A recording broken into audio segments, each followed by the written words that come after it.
এই যে স্টেট স্কলারশিপের জন্য তোমারই নাম রেকমেন্ড করবো আমি। Thank you sir. বসো।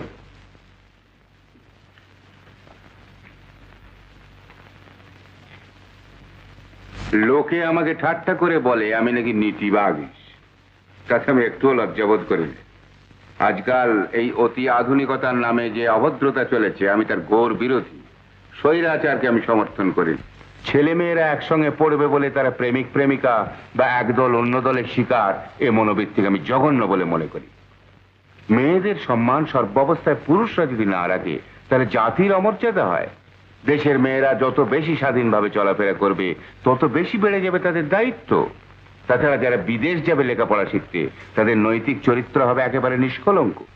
যে মুহূর্তে তুমি স্টেট স্কলারশিপ নিয়ে বিলেত গেলে সেই মুহূর্ত থেকেই তুমি ভারতীয় ছাত্র সমাজের প্রতিনিধি। শিক্ষাক্ষেত্রে তোমরাই